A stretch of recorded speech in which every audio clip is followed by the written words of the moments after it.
I'm just gonna start.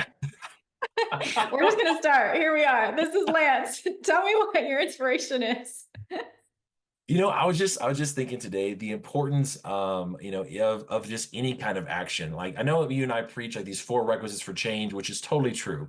Mhm. I've been using something lately called a garden analogy. And I tell my clients, look, it's this simple. Let's pretend you got some dirt outside and you want to make a garden of some kind. Well, first, what do? We got to break up. We got to break up that old dirt. We got to release the old baggage. It's time to pull out the inner root or the deepest piece or whatever, right? We can't cut through to the top. We got to plow it and dig it and toss it. Cool. Right. Then released. What's two? What's goal set? Why not get into action yet? Because we need to know what the heck we're doing. What are we planting? What are we Right. putting in here? Well, is it a rose garden? Because maybe you thought of like a peach thing, or is it for the family? What is it for? What are we doing here? Okay, great. Mhm. Now we have an understanding. Cool. Three, do it. Do the action, do the thing, or whatever it is that starts slowly progressing you towards whatever. Number four is your focus, who you want to become, why you're doing it. Well, it's to share the love with my wife, it's to provide cherries for my kids, and to create that connection of something we get to share and bond together, right? Yeah. The thing I want to share with you too, specifically about action in particular, that I just really love is that, so like talk about this PDF I was just sharing with you, right? Like Hmm. this little PDF was just first off as a 2 or 3 pager. Congratulations. Here's the 4 steps to create change. A little sentence on each one. At the end, congrats. Here's a free call. And I was like, Hmm. that just didn't feel like enough for me. And then it turned into a 4-part vid or 5-part video series, and then a 10-page PDF. And then I thought, shoot, I could use this for a speaking engagement, which is now a full 22-page booklet now, right? Yeah. And It's not just necessarily expanded was from there. Yeah, not necessarily was the first one the wrong one or something, right? That doesn't matter. We're doing action that gets you to progress towards the goal. And sometimes that's all we really need. Oh, speaking my language. I love it. It's so good. I love it when you get inspirations of like download too. It's so powerful. Absolutely. Absolutely. Okay, so because we are having this conversation today, and there's obviously people who don't know exactly what you do, and we do a lot of the same stuff, but I would love for you to just share before we jump into other stuff that we're both so passionate about. Let us know who you are and what is your why. Why do you do what you do? Sure. So, hello everyone. My name is Lance Dewbre. I'm the president of the Clarity Coaching Center. I've been doing healing and release work since my early teens with my father, who was known as an inner healing pastor. Studied around 20 different modalities, including about a couple thousand hours now of integrative psychology, which, as you know, Sadie is a big fan of as well. We also do some Huna, ancient Hawaiian healing arts. And for those who don't know, the real magic of this that really blows my mind is really the step one, which is releasing, because I've just never known tools that can actually help you get to the root of a problem and let it go in such a drastic way. You could actually read information back and not even feel the same anymore. So these processes, guys, were built by about imagine like 20 doctors of psychology, some who have 4 or 5 doctors each, came together with the sole purpose of just trying to help people heal, which is my big why. I had a lot of doctors, a lot of psychologists and counselors, 20, like I said, 20 something healing modalities to try, just wanted to fix me, just was tired of feeling sad or depressed or angry or overreactive and like, or why can't I date the girl? Whatever that would be. And like, man, and I know I can be more. And growing up in that world, seeing a radical change of people having major forgiveness or getting over phobias or having these amazing experiences with God just blew my mind. And um basically just really, re-fell in love with it recently. In the last 3 or 4 years, have done those extra 2,000 hours. And I've just seen more and more miracles. I've seen people with 10 years of PTSD gone in a weekend who tried doctors and other things. I had another one that just tripled her business within one of our breakthrough session weekends that Sadie and I do. And so this stuff's real powerful, guys. I mean, it's life changing. And we both just, that's why we geek out about it, because it's real change that happens. And it's just not some fake whatever stuff. No, tools and techniques that create real lasting change. Mm. You explained that so, so well. And it almost like makes my body feel lit up inside, like really passionate. And it brings me back to our like training days and just being in that energy. I feel like that's something that's so powerful and profound about what we do is I was thinking about this actually before we were going to meet today, and it really does feel like what we do is on the cutting edge of healing. It's not just like, let's try to make ourselves better, let's do personal development. It's like, no, this is the deep work. This is what needs to happen in order for us to go from a life that we don't like, being who we don't like, having things that we necessarily don't want to have or doing things we don't want to do and shifting and changing that to a totally transformed experience of not only ourselves but of our reality.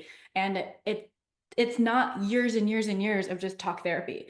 If that's what you want to do, that's totally cool, and I actually do that with some people because that's necessary. But this what we do is so profound, and it gets to the root of everything, like with your analogy of the plants and the soil. It's so funny that you say that, actually, because I was working with a client last week and I literally talked about that very same analogy. It was like we were all getting this download at the same time. But I'm like, we have to till the soil, we have to dig it up, we have to get uncomfortable, we have to mix some crap up so that we can Get a little dirty, you gotta get in get a there, little man. Your dirty. hands dirty, If not, what do you expect? Like you got to put some energy, What you put in is what you get out. So you want to just stare at the ground. You want to grab a shovel and no, I'm going to create change in my life purposefully for some woo-woo, feel good, whatever. No, this is intentional work using languaging that the mind loves from a group of people that wanted to create change, wanted to help, that studied all the best, brought the best. This is the best that exists, guys. We're just very lucky to have found it, and that. And you are lucky to be able to hear this, that you found people that are into this stuff because this thing really creates. I mean, one of my favorite things to do, girl, is I've had one of my clients now 3 breakthrough sessions. And every once in a while, we'll just read back the old stuff. We'll just laugh together. Like, it's Yeah. like, I said that? Like, yeah, you called yourself a crazy ass bitch or whatever it is. She's like, man, that's rude. I'm not that crazy, And just being able to go back, even sometimes just simple things. I think people get stuck too, like, oh, I don't have the PTSD and the major stuff. I'm like, guys, but my client still was a multimillionaire and still tripled her business. It's not like you can, she still needed to release her belief that she's a single mom with multiple kids. She should be able to Mhm. do that. Well, she's Mhm. already here. She's already done it, and she's losing herself. And so we got to be able to work back together, and she got way back on sync, reconnects to her spirituality, which is her main driving force, is what she said. And as she did that, the business just took off because she got realigned with her values. She released these old ideas that I can't, won't, shouldn't, couldn't, wouldn't. No, no, I can, I will, I know what to do. And that Mhm. created now new momentum and new movement, which allowed her to hit the next level. She got congruent. Her teammates got congruent. Wow, crazy to think. Crazy. So wild. I can't believe that that would have happened. You mean you changed your energy and your results changed? Oh, wow, I'm shocked. Yeah, That's good old amazing trickle though. down effect, right? You help that Yeah. manager one at the top, and when they're clear, the other people have more clarity as well. It's just what happens. Right, exactly. Yeah, I've been really involved in this idea lately that we learn in our training. And I think that I've like even expanded it wider to literally see every single thing that I have in my reality is a mirror reflection of what's inside of me. And there's great things and there's some less than great things. And those are all okay, right? Because in my opinion, being able to accept and unconditionally love everything that's here in the present moment is what gives us permission to then change it. If we, like we were talking about before we were recording, I've been in like a resisting pattern in some areas. And if I continue to resist things, then nothing's going to change. So continuing to shift into like, I'm accepting of what's going on here, that shifts the external reality. And what we have and the tools that we have to help people, that's really what's occurring is we're helping them recognize, like peel back the layers of things that are in your unconscious mind that you didn't even know were there.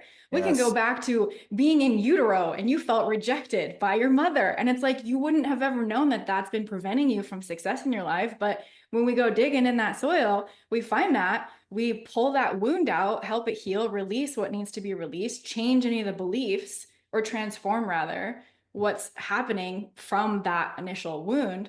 And then it's kind of peachy from there, right? You still have to take action, like you were saying earlier, but I love what it's you're saying. I have a great analogy actually is with the guy that had the 10 years of PTSD. So basically his legs got caught on fire. He lost 3 inches of the width of his legs. He only can walk because he was a bodybuilder, basically, and on it with his legs. He was the leg guy in I think it was the Navy. Yeah, the Navy. So you're gonna love what I'm gonna say because it's gonna what you just said makes so much sense. So because it even blew my mind. So what happened was whenever we're doing our release work, right? We're going back to the time that like this happened, and I didn't feel it going. And I was like, well, how do you still feel about this fire stuff? He's like, I don't know, man. Because he couldn't even light a match, couldn't light a candle, like bad, bad. Yeah. Um, and then all of a sudden, I'm like, go back to an earlier time. When was the first time that you didn't like maybe feel safe or something? And all of a sudden, his entire body was like, woof, shifts. He starts like tearing up. This whole like dropping happens in the room. And he's like, well, there was something about his dad did something, said something. I don't remember exactly what it was, but just some way of not feeling safe is just what I remember that word. My dad said I'm no longer safe, or I didn't feel safe with dad when I was 7. And as soon as Mm. we popped that, it all went away. Amazing. He literally got up and I was like, go light a match. He goes, what do you mean? I'm like, right now, it's gone. Like I can see it. It's gone, dude. He goes, really? I'm like, yeah, really. He pops a match, starts tearing up. He's like, I usually would run out of the room. I'm not even shaking. Then this is what really was wild. He goes, I want you to put on a show of an old 1980s boxing film of this guy throwing some gas on someone. I go, I don't I don't know about that one. It's too much of a test. I mean, I'm confident, but I don't know. He goes, no, no, let's do it. I was like, well, shoot, let's do it. I ain't no pansy. Uh, Shoot, man, I put it up. I was having more reaction. The dude started yawning. Wow. I was like, this is a little intense for the 80s, man. He's like, oh, yeah, I used to run out of this part. Yeah, dude. Wow. Like, what do you mean, like I was amazed too. But again, that big lesson right there was even it wasn't the original event. It was a root from when we were kids and we had like this, new dynamic or a new shift. Oh, I'm no longer this, or this, and they create a new paradigm. So when the unconscious, it doesn't understand time, is able to go back and like pop that. It's called the Gestalt theory. It's just magic that happens, guys. The exact reasons why. I mean, I don't know if we can necessarily get into or science even exactly knows, but there is something about when you gain those learnings and you go behind it and you do these amazing imagination exercises where the brain like just loves the order of it. Like you'll feel an immense shift or a change. One of my favorite ones too was we worked with someone. Remember, this girl goes to the bathroom, comes back, just 30 minutes, real quick tool. And she goes, oh, you remember, it was our friend from Austin, Jordan, right? Is it Jordan? No, I haven't thought about her in a while. Anyway, we did a 30-minute tool and she basically goes to the bathroom, comes back, and her eyes look like saucers. And I was like, are you okay? Like, did the tool not work? You look worse? Like, I was confused. And she goes, no, you won't believe what just happened, Lance. I go, what? We're like, well, no, we were doing this like forgiveness exercise, right? I was like, yeah. She goes, well, my ex-fiance just called me. I haven't talked to him in years. And he just randomly called to apologize for the way he treated me all those years ago. You can't Wow. tell me there ain't some kind of connection to this, guys. I mean, I've seen it too Yeah. many times of like that amazing, whatever energetic cord we have all together, in some bigger eye of whatever this is. 100%. Yes. Yeah. That concept for me has led me down a lot of like learning about physics and quantum theory and how string theory works and how we're all connected by potentially this like singularity idea. I don't know. But my concept around, because we do MER, mental emotional release, and that is the gestalt theory that you're talking about. If anyone who's listening that doesn't know some of these like more technical terms, it's essentially the idea that your past is organized in a timeline fashion where like you are in utero, then you're a child, then you go into teenage years and adult years, and that's all in like a quote unquote line. And whether or not you believe the actual line is real or not, your brain organizes information or can organize information in that way. And so when we do some of our tools that we use or the therapy, the healing therapies that we use, we have you float above that line and float back to these past experiences that you've had and experience that experience that you had then, almost you don't have to experience the experience, but there's a connection that you have still to that point in time that has prevented you from being who you really are. And it's when you go back to those times and like quote unquote like pop the bubble. I think that's what you were explaining in that PTSD client that you worked with. Like you pop the bubble of whatever the belief was or the negative emotion, and that literally reconditions the entire timeline from that Yes. point to this point. Yes, It it does. literally reconditions the entire timeline and it makes you in this present moment different in order to Yes. move on into a different version of yourself later. Absolutely. So well said. It makes me laugh when I hear this because back in the day when I was helping my dad when I was 15, he would actually get upset and a little angry with people because they would have such a shift. They would actually forget. And I see it now with my clients. Like when I go back, they'll forget Oh stuff, yeah, that happens to me all the right? time. Oh yeah. Yeah. So he When had I one, do release work, yeah. and he had no idea what was happening. He actually thought they were just randomly lying to him or something. It's like, what do you mean? I spent 3 hours with you. You had all this anger with your dad. He's like, I don't know, man. I'm not mad at dad. He's like, but you were. Like, is it all gone now? It's like, what do you mean? Like, he just couldn't fit, he didn't understand. They didn't have that Yeah. kind of tools back then, but, now we have so much of a deeper understanding. Just in these last 30 years, guys, of what's going on in science has proved so much spirituality. I know there's a lot that don't, maybe not up to par understanding, but what they're able to now realize is quite wild and quite spiritually accurate. So it's funny how science is coming all the way back around again. Yeah, round the world. We used to think that we know everything. Now, potentially, some people recognize, well, we don't really know anything. And now they're coming back around to be like, oh, actually, our spiritual practices and our things that we've always known are actually real and we can prove them now. Yeah. Yeah. Oh, that's what they meant. Oh, Yeah. oh, shoot. Well, and I think that's, in my opinion, I feel like the traditional, and you can share with me what your opinion is, but I feel like the traditional way that most people are indoctrinated into like helping themselves is through therapy or talk therapy. That's just, Our church. or church. Yeah, a lot of people know that those are the methods to use. And I do believe that we need to have a spiritual component in order for us to like truly and genuinely heal. I feel like as human beings, we have to connect to what's greater than us in order for us to recognize who we really are. And that's just how I see it through my lens. Um, because sometimes I'll work with clients that they don't necessarily have a connection to any ideology or spirit or anything like that. And while I still very much respect their worldview, I'm not trying to change them. I notice that their progress is much slower than somebody who has a connection to their higher power, whatever that may be for them. Maybe it's higher self, maybe it's God, maybe it's Jesus, maybe it's Buddha, Krishna, whatever. But when there's not that component to it and you're not as tuned into like energy and all of that, it doesn't prevent you from healing, but it can make your process a little bit slower. So my point in saying all of that is I do feel like the connection to what's greater than us is a really powerful component to the type of healing that we do. And we can't just have just that. As human beings, we also need to have the mental component and the actual getting into the nitty gritty, digging in the dirt type of component.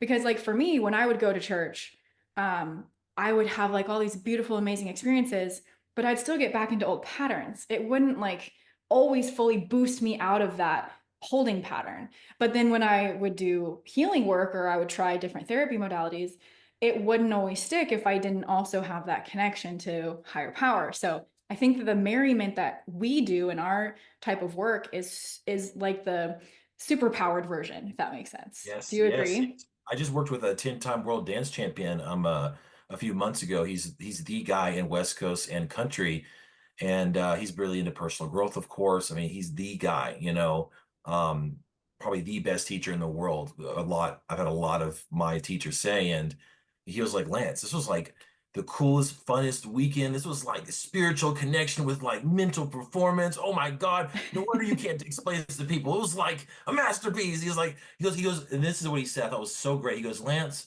what you guys do is you bring the best out of everything and you just like bring it in a nice slice of cake, man. Like just easy to eat, easy to understand. You're taking the best of all pieces of all these modalities. Because guys, that's what integrative psychology is. Integrative, integrate. right? Integrative modalities of psychology. Like it sounds all fancy, but it just means like, oh, we tried a bunch of stuff. We integrated Yeah. all these tools and techniques to like what works. Okay, they tried something called a swish 4 or 5 different ways. It's just another tool or technique, right? They tried Mhm. it starting the bottom and then the top and then using hands and then visualizations, right? And they worked it. I mean, some of the main guys that we work with, he manages 28,000 active clients. He has 10 doctorates, right? Mhm. Dr. Kuma Patrick, man, and he's the leader of the board, so they're bringing in all the best of the stuff that they can find and being able to actually test it, not Mhm. just some, oh, I pull out a cereal box, no, I have Mhm. 28,000 active clients. We trying this stuff, man. This stuff works, Yeah. and then obviously Dr. Matt, one of our mentors, gets that feedback from him and gets to adjust it, and then we get to learn from these mega dudes and give you guys what they charge hundred thousands of dollars, for, nothing near that much. Yeah. Yeah. I remember when I first walked into my first training of like the fundamental basics of NLP, I was like, this is where I need to be. This is the right place. It combines all of these different tools. They have this Hawaiian type of ancient healing thing that at the time I didn't know anything about, but I'm like, this feels so good. I don't know if you have this experience, you can tell me if you do, but there's like a draw that I had, a magnetism to it. And I feel like clients that find me or that are drawn to me, they have a similar draw, but they can't comprehend it. They don't know exactly what it is, but they're like, I need that. I want that.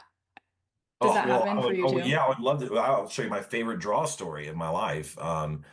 There's quite a few. I've had some pretty, I've been pretty lucky seeing some I like to call mini miracles in my life Mm. pretty often. So one of my favorites though was, and those who obviously don't know my background. So my dad was known as the Western Ambassador of Dallas. My family actually helped represent Dallas. We worked with Google, Twitter, Cars.com, Bon Jovi, Elton John, Kevin Hart, Ice Cube, Porsche, bunch of stuff. So a bunch of bigger events would come to Dallas. They come to the Western store.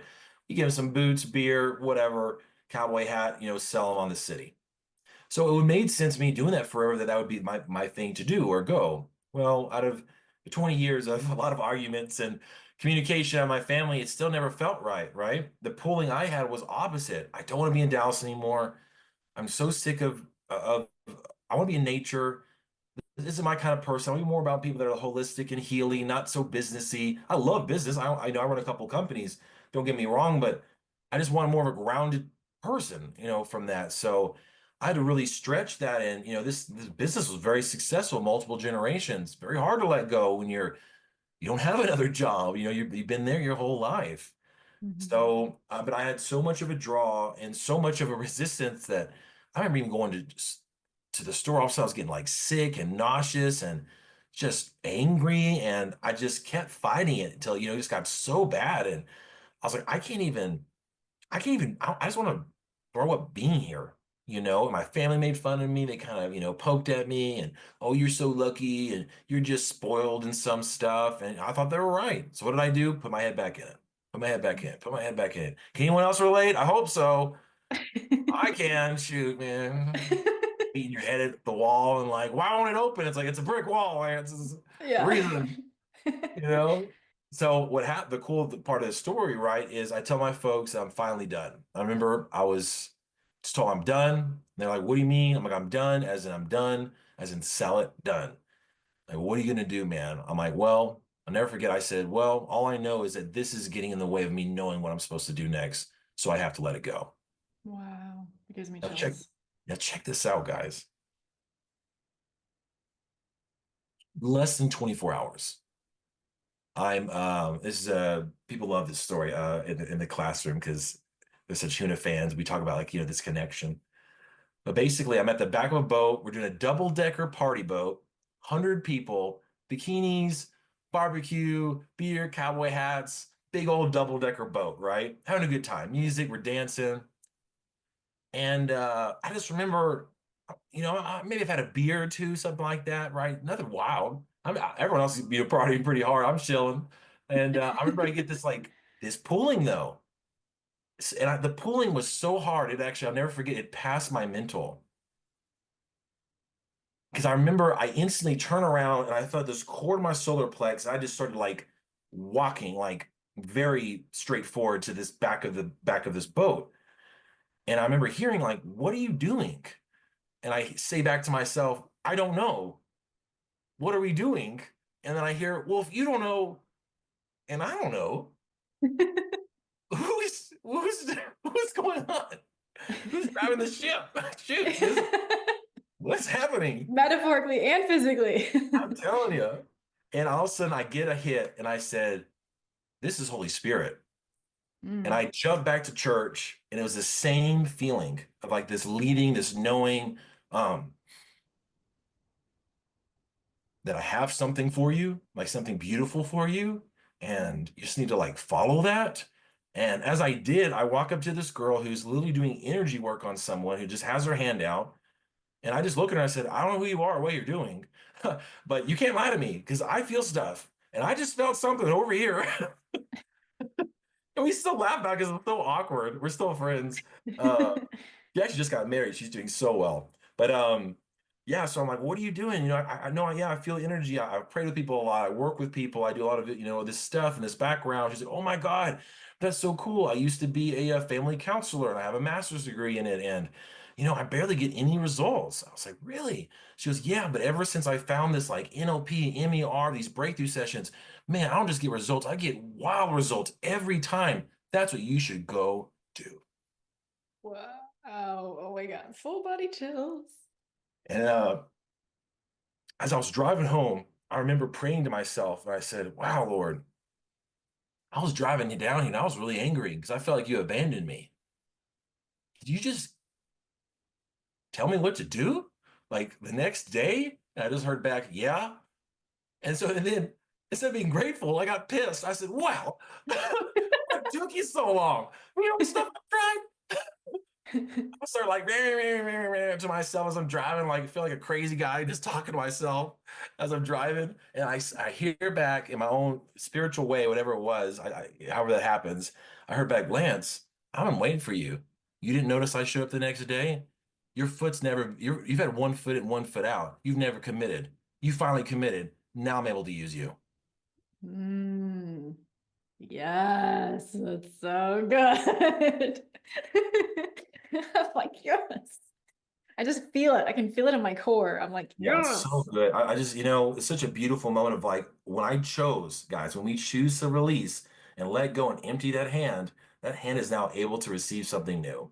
Mm. But that faith there, and we get mad at God or whatever of like, oh, you're not there, and wow, wow, wow, wow. Oh, hey, how about Mhm. maybe it's us? Lance, well, you're still your dad's store. I can't use you. You're supposed to be in Colorado. I mean, I can't use you there. You feel Mhm. sick.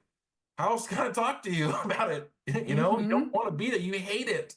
Yeah. Yeah. You keep How doing are you things going that to you force it? hate. But again, right, we think sometimes, oh no, we got to force it and put it in the box and fit that square in the round hole or whatever. But something I love talking to my clients about is that there's a difference between breaking through a barrier and this ain't your way. Mm. It's not Mhm. your path. You're on the wrong path versus no, it's time to kick some ass and work, dude. Get to put some Yeah. action, Yeah. right? Versus Oh this is yeah. just not your girl, dude. Like no, Yeah. not the one to date.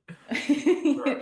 Oh yeah. Oh yeah. I experienced that. I was just working with a client last week and she, bless her heart, she was in an engagement. She didn't know if this was fully her partner. It was a lot of chaos and a lot of confusion and not knowing. And I could feel some things intuitively and I was guiding her through the process of her becoming more herself. And releasing what needs to get out of the way in order for her to have clarity to make the decision. Like, I'm not going to tell her, like, well, you need to be with this person or you don't. You're going to make a commitment to this person for the rest of your life and you'll be happy or miserable. That's not my call to make. But I was Right? helping get things out of the way for her to listen to her own knowing. And lo and behold, she makes a decision. They don't get married. She has separated from him. And now she is actually coming back home to herself. Like she's Love it. way more in her feminine energy. She's one of the top performing people in one of the Fortune 500 companies in New York and is crushing that. And now she has boundaries, right? Before she like was getting run over time and time again by so much of the work and all the stress and all the people that needed her in all these different directions. And she's now setting boundaries. She's coming back home to herself. So to your point, like, are you supposed to break through a barrier or are you just being shown that you're just not on the right path? That was an example of like, I'm not going to say that she was on the quote unquote wrong path because I do believe everything that we experience can be used for our benefit. And at the end of the day, if you're prevented from being yourself and you just can't get in the groove of that, there might be a quote unquote roadblock that's actually a sign that says you're supposed to go this way, not through, not go around, but just turn left instead of trying to keep pushing, pushing, pushing, pushing, resisting, resisting, resisting, resisting. That just that doesn't help. That, in my opinion, and you can tell me if this feels true for you and what you've experienced with people, when you just push and you push and you push and you push, it's like you just get beaten up over and over and over again, and you're just not feeling the nuances of like, oh, I actually need to go in this direction instead. Oh, so much, gosh, so much good there. So yeah, a few things in my mind. One is I had a client like that recently too. She was married for 6, 7 years, and she said, "Well, I'm thinking about, breaking up with my husband." And I was like, "Hey, man, don't point no fingers at me. That's not, this. Remember, what we're doing here is we're helping you discover yourself. It's very different than some talk therapy, which is great because you got to talk and share. But then it needs to be a result. So I don't care who you see, even if they are talk therapists, you need a result, right? You need something tangible that's long lasting at the end of the day." Yeah, she had where she was one of the top Keller Williams girls in all of Texas or something, like top 100 or whatever. And dude, she went from to nothing. And she said her husband basically was treating her so bad that once her and her son both had COVID, so sick that they collapsed on the stairs and he would just like walk over them. God, And so I remember they tragic. said, well, I said, look, there's no way I can tell you what to do, nor should you put the responsibility of me saying something was why you made a decision? You need to make a decision. I'm just asking you to imagine 10 years from now, are you okay with being treated this way? If Mm-hmm. not, something has to change if you no longer want to be treated this way. You have to decide what that change is. I don't know what that is. Is it Right. boundaries? Is it some family counseling? Does he do a breakthrough with me? I don't know. You know him. And then, yeah, I mean, after the breakthrough session, she was like, done with this loser, whatever. And she's like, I was like, okay, and she just like, is a totally different person. She's crushing it. She's just seeing pictures of these hot guys she's dating. She's been doing real estate again. She's got her own place. I mean, yeah, she's crushing it now. And yeah, you gotta, I mean, I think about behavioral flexibility. I think about there's no failure, only feedback. How we just Mm-hmm. look at that. No, I'm not going to fail the relationship, guys. We're here to grow and evolve. We're here to spiral up. At the end of the day, though, let's look at some. I actually shared this with a client earlier. I love talking about like a dating analogy. I was like, look, man, if you keep pulling the same type of girl, or hey, sweetheart, if you keep on pulling in the same type of abusive guy, you can't keep just pointing to the guy. Well, Mm-hmm. you've pulled in the same dude, the 10 different names, but don't look kind of the same and act the same and kind of be the same. It's the same story. Well, Right. there's probably something in you that's attracting that energetically that needs to be healed. Therefore, that magnetism that happens in this quantum world detaches and no longer Right. starts attracting that anymore because you have surpassed that. Same thing too when we outgrow friends, guys. I'm so glad I heard this recently. It actually really helped me. He said, guys, as we grow and evolve, especially if you're challenging yourself and you're an entrepreneur and you own multiple businesses and your personal growth, which we're in all that. He said, if you're just in a few of that, we're in all that. Mm-hmm. You're going to surpass people. And not that means you're better than them. You're not going to click anymore. You're going to have different topics, different things. It's like if you have a kid all of a sudden and if your best friend doesn't, you're not going to have that conversation. So, it's okay for things to change, but you want to keep that spiraling up and not stick in the same place because you keep getting the same feedback. Boy or girl, it's you. I'm sorry. It's us. It's us if this keeps happening. Now, does everything in the world, a frog jump past me, it means I need to do something? I don't know. Maybe. I mean, that's a lot of thinking, though. Let me tell you. So I used to get stuck on that, it really bothered me. I'm like, well, now I'm just like running paranoid. I'm like, I saw this snail. Like, does it mean I'm too slow in my, and I was like, no, it's too much, Yeah. too Yeah. much. But we get some consistency or something that's definitely been repeated. Absolutely. Is it like time and the whole like how you do one thing is how you do everything? Well, truth to that. I've Mm-hmm. noticed how I even I've been going through a 6 month dating program, which has been great. Just challenging me to get out of my comfort zone. And one of the things I noticed was a lot of my corporate background in selling was coming out in the dating. And I didn't realize. So I was like Right. pitching these girls and trying to sell myself all the time. And like you said, that was a push though, right? Trying to Mm-hmm. force it and push it. I didn't even realize I was doing that. I got Right. thousands of hours of, I even went to college for speaking, guys. You know what I'm saying? I'm pretty good at it and I have a gift for it and I'm screwing up. So, it's all good. Oh, I love that. Isn't it sometimes so funny how like our greatest gifts can be our Achilles heel and like shoot us in the foot in some area of our life? Amen to that. That's right. Yeah. I on that topic of like I used to actually see snails a lot and I had the exact same experience.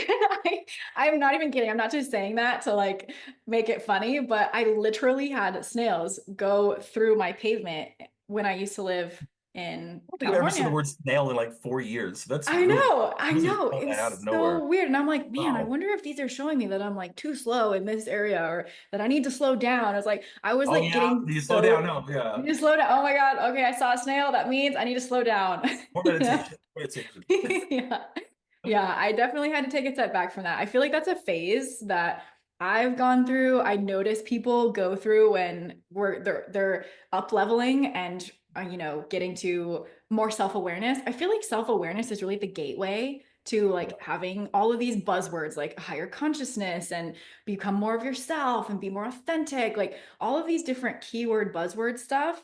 I feel like the key to getting through that door really is like self-awareness. And when you become so self-aware that you think that everything has something to do with a sign or it means something, angel numbers, I was really into that for a really long time. Like, oh my God, it's 11. I think that I sent you a text at 111 and I was reminded like, oh my God, you're right. I love angel numbers. Those are so cool. I do believe that those are like synchronistic and time and numbers and all that.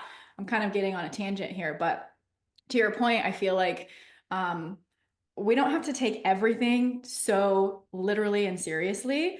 But on that same token, like you said, I like how you said it, where it's like if something's repeatedly showing itself to you over and over and over again, then that's an indication that something is going on inside of you that needs to be healed. It doesn't mean that it needs judgment. It doesn't mean it needs criticism. It doesn't mean it needs to be rejected or to be abandoned or to be hurt. It means that that part needs to be seen. It needs to be acknowledged and it needs to Yes. be healed. And it's not even you. Right. It's not even us, guys. That's a big, what a huge thing that finally clicked for me. Oh, I'm not this anger, this feeling, or this emotion. I can't because if I'm experiencing it and witnessing it, therefore it's a subject objective thing, right? So at the end of the day, Mm-hmm. so as we practice that too of pulling away and watching and not being always led by the mind, right? But being in charge. We like to say too that those who don't know, like being at cause versus being at effect. Well, if I'm being at cause, I'm literally choosing. Versus effect is like, oh, it's everyone else's fault. It's everything else. It's not about me. Oh no, I'm amazing. And who wants to hear on that person? I mean, Right. who doesn't ever apologize or points fingers all that. No, hey, I apologize. Please forgive me. Let me work on some communication. Did I not speak my boundaries? How can I help, you feel more valuable? How can we express love to each other? Communication, guys, and like you said, and why breakthroughs are so powerful because it's that self-understanding of you. You guys, we gotta know about ourselves first before we can give people feedback on how to treat us. Hello? Mm-hmm. Yeah, 100%. You need to know how you treat you because how you treat you is how you'll train other people, whether you're aware of it or not, how they treat you. Hey, oh, Like that's you it. are at the center and the seat of power of what you are experiencing. And I do think that sometimes that message is a little bit hard to receive, like taking the feedback of responsibility of like, oh, it's not that I was at fault for this, but I was at cause for this. I had the ingredients necessary to create this experience or witness this whatever. I remember very specifically Dr. Kumu talking about this exact principle in our training. And I mean, this was like a really long time ago, so I'm going to do my best to recapture it. But he was talking about like, an experience as tragic and horrible as, let's say, like a natural disaster, like a hurricane or the fires that just happened in LA, or even, Abuse, physical, mental. yeah, those types of things. It's not because you are a bad person or that you're like at fault for it. And the being at cause principle is to state that not everything that you have in your reality is your fault or your doing. However, there's a vibration or an energy or something inside of you that has allowed you to see that outside of you so that you can interpret it as data and information to then heal whatever's inside of you that's attracting that type of experience or witnessing that type of something. Now, somebody who experienced the LA fires might be like, well, F you, like I didn't expect or want to experience all this grief and all this loss and all these different things. And I'm like, is there some part of you that needs to heal grief? Did you have a loss earlier in your life that you've never been able to let go of, and now your soul created this experience for you to have like 10 times higher of a loss so that you could process the grief that you never let yourself feel before? Like that's a possibility. I'm not saying that's everyone's case, but that's what I'm trying to get at here. When like we come into this life and our souls have a blueprint and plan, and we have different wounds that we come in with and a different pattern and way of being, the intention really is to heal ourselves to become more of who we really are and be able to see outside of us. That's actually supposed to help you. Like witnessing something as horrible and tragic as your house burning down. I know that that's hard to say, like, well, that was supposed to help me. Like, F you, get off my back, you know? But it's like, at the end of the day, if you can shift to that type of vibration, that experience, and you can use that situation, though it's a negative experience, and you can use it in a positive way to benefit you in some way, that's the powerful mindset. And that's how you get through these like really challenging experiences in life that you wouldn't naturally and normally think were to serve you in some way. Like that happened to me with my illness in 2023. I was paralyzed over and over again. I couldn't move, I couldn't speak. It was horrible in all of the senses of the term. Like it was a terrible experience, and I would never wish that upon anybody.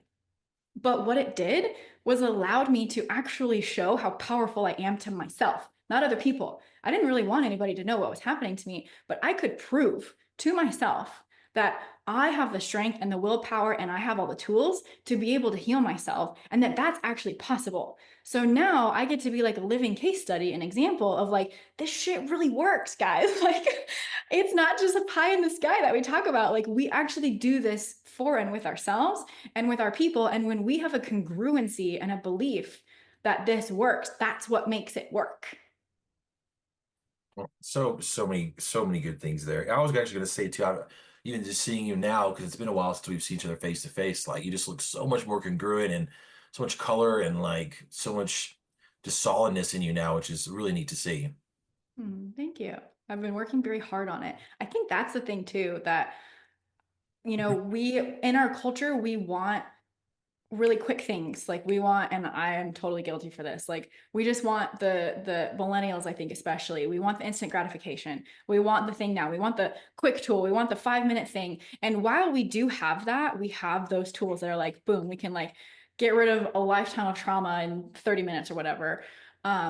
There's also the healing process is that it's a process. We do a breakthrough session. That doesn't mean that your work is over. That doesn't mean that you're totally healed from everything in your whole life. Like life is a continuum, and you get to experience it through time, and you're going to have ups and downs. I work with people for long periods of time, depending on what they're wanting to work through, because they might have like a lot of stuff on their goal list. And I, without fail, over the last 6 to 8 years, without fail, when I have witnessed people through their journey and on their path, they've got ups and downs. Everyone has those. It's like it's not bad or wrong for you to have ups and downs. So like I was in a low period when I had my illness. That was a big freaking down. But now I've been on the come up, and it's like great. Now, I get to be on top of my mountain. And I call them valleys and mountains because valleys are beautiful and mountains are beautiful. Being on the top is an amazing experience. Being down on the bottom and looking up at like the potential that you could climb up is also amazing. So we don't need to have judgment around it being good or bad, right or wrong. This is where I want to be. This is where I don't want to be. Sometimes it's helpful to evaluate and establish and determine like where you're at and where you want to go. But at the end of the day, when you've got these ups and downs, like they're all valuable, in my opinion. They all are, especially if I mean, when I tell people who want to, maybe fight that or whatever and go, no, or ignore it, or no, that was just bad, or whatever it is. It's like, okay, well then you basically are just do that about everything, I guess. Now what? I mean, now what? Now Right. you have no options to learn. You're just gonna say you're stuck and life's all bad or whatever. Well, there's no option there now. Hmm. I love what like Tony Robbins says, right? If we believe it's happening for us instead of against us, game over, we win. And Right. we can stick on that, like, all right, cool. Well, what can I learn from this? How can I grow from this? What? I was thinking too, I don't think you even know this about me, but my dad and I both were known as being very dyslexic, ADD, ADHD, dysgraphia, other labels of things and whatnot. We had to go to special ed rooms. I even hung out with people that had quite severe issues, which, bothered me. Coming from a family that runs three companies, like, oh, I'm being put in these special ed rooms. My dad couldn't read till he was in his mid 30s. Felt very Wow. stupid, very dumb, so. Yeah, is that a fun thing? Not necessarily. Is it fun that I have to study three times harder than my friends and still make it a C? No, let me tell you, that's not very fun in high school. Hmm. Is it fun to go to all your Saturdays? You have to go to special ed places to teach you how to spell? That's not very fun. How about brain probes stuck to your head to teach you how to focus? Yeah, I did Hmm. that. Well jelly in my head. Brain probes shit, like teaching me how to focus. It's called a cricket game.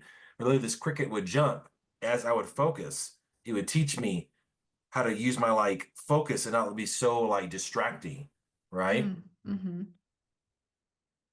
Funny enough, though, I'll never forget. I did that for a couple of months, and I remember, and I went, "I don't need to go back anymore, Mom." She goes, "What do you mean?" I went, "I don't know. I can do it now." And like, it taught me how to, focus. And with that embarrassment and with that frustration, well, one more I'll say to tie it together. When I really realized the benefit I had with my family and this dyslexia stuff and everything was this one day in college. I'm flirting with this girl. Thought she was cute. I mean, she wore these glasses, cute little nerdy girl, dark hair. Uh, and I was chatting with her. I was just trying to, start a conversation. So I said, "Hey, you excited for the test? You gonna study a lot?" She's like, "No, I don't need to study." I go, "Oh, okay, that's cool. Are you just really good at Excel, I guess?" She goes, "Yeah, that's actually I got a full ride scholarship because I'm so good at Excel and numbers and things." I was like, "Oh, wow, that's cool." She goes, "Yeah, I've actually never had to study for a test." I go, "Well, never?" She goes, "No." You know what my response was? I said, "I feel bad for you." First time she ever heard that, I bet.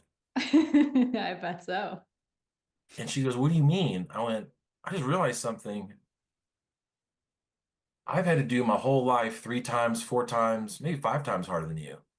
She goes, "Well, that's not true." I went, "You sure?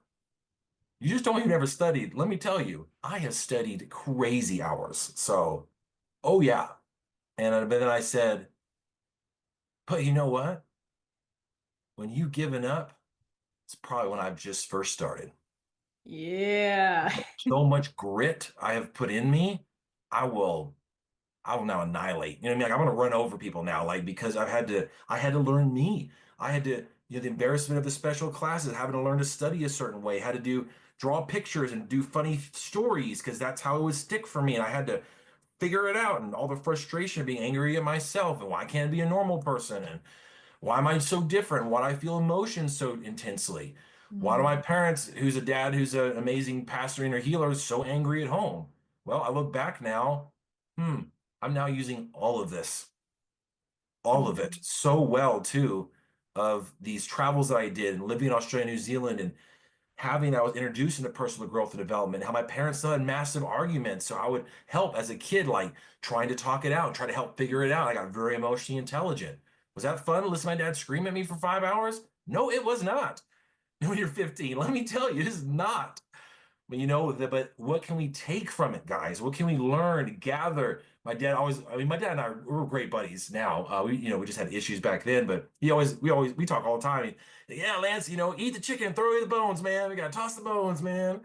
You know, he always like, "You're sorry, I was rough with you, Lance. You gotta toss the bones. Try to remember the good times that we played catch.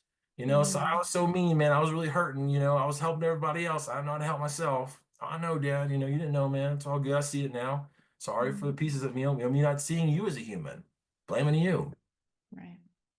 That's what's so powerful too. Like I love your vulnerability. Thank you for sharing that and really like letting yourself open to that because I think it's so relatable to so many people and a lot of what I find prevents myself and other people that we work with from getting to the next level of healing themselves, being more themselves, having more of what they want, doing more of what they want, being who they want, all of that good stuff is that piece, is being able to see everyone around them as other human beings, especially our parents. I feel like we have, and I don't mean to say we because I'm projecting, but I mean like in general, I feel like a lot of people, and I say this because I've worked with a lot of people that have this, we like idolize our parents and think that they're supposed to be this way, that way, and the other way, and that they need to be these perfect specimens of how they behave and how they act. And when we're teenagers and kids, like, we don't understand things. And sometimes, if we don't go down the path of self awareness and of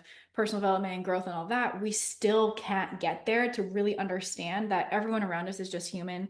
More often than not, they're doing the best they can with what they have and the Yep. tools at the time, because I have similar stories where in my childhood, the story that my inner child took from my childhood was all of this like horrible trauma that happened to me. And as I've healed and I'm able to rewrite that story, I actually genuinely believe through what we've learned with MER and the tools that we use and just other things I've studied and the ways of being that I believe, I do genuinely believe we can rewrite those experiences. And so my childhood has now been rewritten to reflect the person that I am today. So Oh, my it makes so much sense, man. I think about how with my dad, I look back now and maybe 10 years ago, I'd be like, yeah, dad's an asshole who's obsessed with money. That's my childhood. Always money, Mhm. three businesses. We never, we always made jokes. There's no dinner table, only business table. And now I get to Right. look back healed. My dad and I are doing business still together today. I mean, he's a master practitioner now. He's gone to Huna. He Oh, wants to, really? Oh my yeah, he wants gosh. to go trainers training now this That's next year. amazing. Yeah, yeah, mom did too. Mom did Huna and Master Prac. They both loved it, got Wow. something out of it. Yeah. So we were already doing like, gonna start doing bigger corporate stuff pretty soon, like doing breakthrough sessions for corporations, like the major guys. But um, That's amazing. yeah. No, I love that. I feel like for me too, the first time that I did Ho'oponopono in the version and the way that we do it, the forgiveness process, the Hawaiian forgiveness process, it's not like the traditional Americanized version of like, I'm sorry, thank you, I love you. What was the fourth one? I forget how the American version does it. Sometimes I'll do that. But the way that we do it, that we've been taught, that was so profound for me. My first experience, I can remember if I like close my eyes, I'm back in that moment. And I did Ho'oponopono with my mom and my dad separately. And it was so, so profound for me that I was finally able to express like this is the way that I felt. I felt hurt. I felt rejected. I felt unseen. I felt unheard. I felt abandoned. I felt all of these different crazy things that was like chaos and just turmoil inside of me that was reflecting in my life as an adult in my early 20s at the time.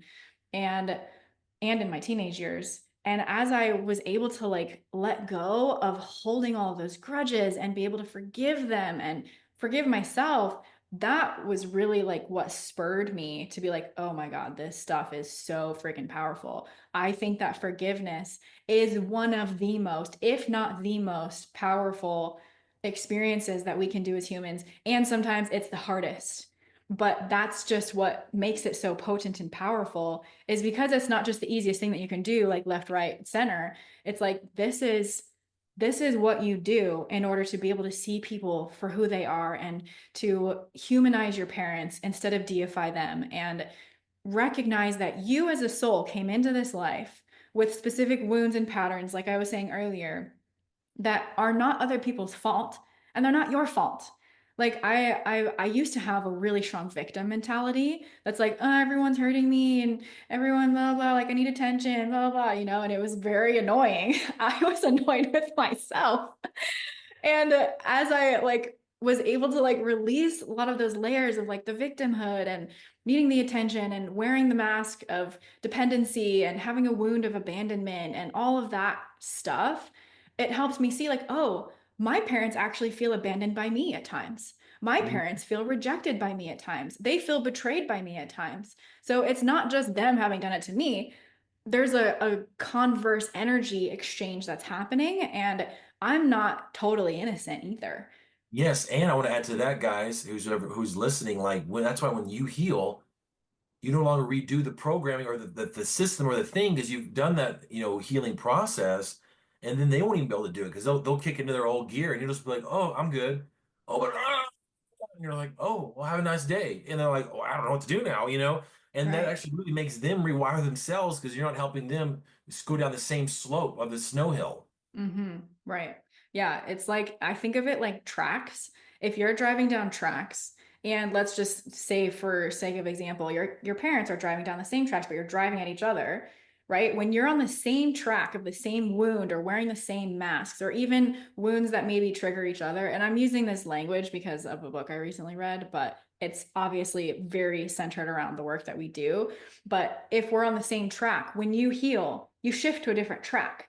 So you're not heading face on for a collision with that person in whatever way, shape, or form that means to you. You're on a different track, and that allows them to shift to a different track where you can actually just pass by each other more calmly and peacefully, and it doesn't have a big chaos component to it. I would love to add something here. I remember my dad and I first realized what you're saying. I didn't even realize what we realized till you just said it now, basically. But I remember my dad came and visit me to when I was living in Australia, New Zealand. I was there about a year. I was about to come home. My dad was like, "Man, always wanted to, come to Australia." I was like, "Well, I'm here, Dad. Like, why don't we do like a rebonding thing? You just come out for a few weeks, And he's like, "All right, And he flew out, and we had, some really serious heart-to-heart talks, some pretty serious arguments, some, pretty firm yelling that came up and whatnot. And then what we ended on, though, at the end of the day was like, we didn't realize how much miscommunication there was happening. And we both said that we have to agree now that we both know we want the best for each other. So if there's something happening that doesn't seem to be coming across that way, it's a communication problem, not a Mm, personal issue. Changed yes. massively changed it. We stop all the time now. No, I love you. No, I'm not listening to this. I'm not gonna listen. I love you, so you being angry and doing this ain't gonna no. I'm gonna do this, man. I'm trying to help you. I'm trying to help you on like today. I saw my dad on his LinkedIn. Hey man, like Lance, you're getting mad at me. Sorry, man. I'm just frustrated. I'm human. I've done bunch of work on myself, but I still, have my frustrations and hey, but I'm sorry, Dad. I'm here to help you, man. I was just trying to help you. My bad. He's like, oh yeah, that's right. You were right. Yeah, man, I was just trying to help. I can see how I came across rude. That's my bad. Mhm. Yeah, We're, taking ownership we're too. cutting it, man. We're just cutting it so fast now. It used to be hours, now it's seconds. Right. That's the thing. Like we cut it down. We cut, I guess, what we would call conflict or discrepancies, miscommunications, errors, like the icky feelings that we might experience. When we heal, those shrink and they might not always necessarily completely disappear. That's for your soul to determine if that's on your Yeah, path. some do, some don't. Some are layers, some go right away. I mean, that's a whole who knows on that, like for different reasons and layers and things. Right. Yeah. I have found specifically when like I do MER with somebody or we're doing an NLP process where I'm like questioning them and I love using the Cartesian logic. I know you were showing me a really amazing manual that you're coming up with and you have this like Cartesian logic of what would happen if this did happen, what would happen if this didn't happen, what wouldn't if this thing did happen, what wouldn't happen if this thing didn't happen. It's like a positive, positive, positive, negative, negative, positive, negative, Oh, negative. Um, very good. I Right. love I love Cartesian logic, but when we do those things, we ask ourselves those questions, we go through these processes, it will trim down our conflict or our discomfort or the things that we don't like experiencing, which gives us room and space to have Yes. more of what we would like to have. Like in your relationship with your father, you have more of an experience now of what you would like to have, even if it's not perfect, even if it's not tip top, and sometimes you still push each other's buttons and frustrate each other. That happens to me and my mom and my dad and literally everybody in my life. Like there's still little things here and there that's like, it's not perfect, but we're not asking for perfect. We're asking for progress so that Yeah. you have Perfect more doesn't exist. space. Perfect literally does not exist. It is completely made up. We Yeah. all have different realities of what we think is beautiful and awesome. I mean, how else can everyone marry each other? There's no perfect. It doesn't exist, guys. It's just like I love what you said. No perfect. It's all progress. It's all information coming in. In Totally the end, agree. I love what you said too. We shorten it. We trim it down. And I love what you said even today too. It makes me think back like, wow, Lance, that's right. Give yourself more grace, dude. You used to yell at your dad for 2 or 3 hours. Y'all used to get each other's throats. Now it's minutes. Like, and if that, sometimes I don't even like. The other day I was like, I'm hanging up. You're up mad today. I'm up. I'll call you tomorrow. But Yeah. Yeah. When you're call on me that fine different tomorrow. track, when you're on a different track, it's like you just don't engage because you don't need the lessons from that experience anymore. You already got the lesson. You're like, oh, I don't engage with this behavior. So I'm going to set it aside. You're not like, that's something that I think is like, oh, I just really want to like drive this point home because it's helped me so much. A lot of what I do with people is what's really helped me. I'm like, I'm on this like self-healing journey. And because I progress and I grow and I, become more of myself, I want that for other people so bad. Like my soul is just so driven. My why is like, I want people to experience the life that they love to live. I don't know what it is. I don't know what it looks like, what it sounds like or feels like, but I want them to have that. And I've continually made it for myself to have, or I've made it such that I can have it myself. And that's the thing. Like when you're on the different track, you don't need the lesson to heal that wound anymore. You've already healed it. So when it shows up in your life or your reality, it's almost like it's not that you become blind to it, but you pass it by. You say no to it. It's not like a yes, let's engage. It's like, oh, I'm noticing this thing. I've already learned my lesson from that. I don't need it anymore. That happens a lot in relationships. If I work with women that are dating a certain type of guy over and over again, when they finally learn the lesson of whatever wound or whatever part of themselves that person is showing them or reflecting to them, they're like, oh, light bulb, I don't need that kind of person anymore. I'm ready Yeah, for something there you go. different. And too, that's when we get to be a cause again, right? Oh, let's look inward. What can we change? What boundaries can we hold? You know, I love boundaries too. It's such a good. We could do a whole nother podcast entirely on just boundaries, man. We should, yes. Oh, that's right. One thing I wanted to mention too, boundaries, one of my favorite things I learned in Master Prac. What you're mentioning about like, the change afterwards too, I was picturing whenever I first had a breakthrough session and everyone everyone saw a difference. Even my mom was like, "Oh my God, you look so different." And my voice, I'll never forget, was like really low, like afterwards. I came Yeah. out, "Hello, everyone. How are you?" Like, "Oh my gosh, Lance, what happened?" I was like, "I don't know. My voice is like low." Like, why? I'm like, "I don't know. I just feel relaxed. Like, I don't know what happened. Does this shit actually work?" And then she reread back like my original breakthrough. I'm like, I don't feel any of that. Well, Dad is an asshole, but that's fine. Like, so am I. Whatever. Like it was such a different reaction to like all this, frustration I had. It was just amazing. And two, like we can accomplish that. Like, what else can we do? Dr. Matt had one. I was watching one of his lives the other day. He said he had this one lady in Austin who had this like massive cricket phobia, like massive, massive. Like sometimes the boys would just say the word cricket. She literally would just like shiver and like get nauseous and all that. Wow. One 30-minute phobia model pattern and knocked it out. No reaction. Like, Wow. guys, what kind of energy does that save a person? Mm-hmm. Or some talk So therapy much. trying to talk out the crickets and trying to figure. No, let's release the cricket. Let it be free. Yeah. Cricket wants to be gone, man. Yeah. Cricket wants to be gone. That should be like a slogan or a tagline for like a clothing company. Cricket wants to be gone. I love that. Well, this has been such an amazingly fun, vibrant, lively conversation. And I love just jamming on things that we do and why we do it, and really for the intention and purpose of helping other people who are tuned into this and listening to it. If somebody wanted to get in touch with you, where would be a good place for them to find you? Well, thank you. My website is Clarity Coaching Centers, ending with an S.com. I own the other one, but haven't had it merged yet. And that's it. So Lance Dewbre, claritycoachingcenters.com. You can click a free call there. I always have a free 30-minute offer for whoever finds the site. So if you want to chat, be great. And of course, this amazing city is fantastic as well. You have an amazing lady here, very wise, spiritually in tuned woman. So you're in good Mhm. hands. Well, I see the same in you that you see in me. Thank you. I appreciate you so much. And I would obviously so love to have you on the podcast again. So thank you for being here today. Definitely. We'll do one about boundaries or something. We'll figure out a cool topic for sure. Yes, I love it. All right. Until next time.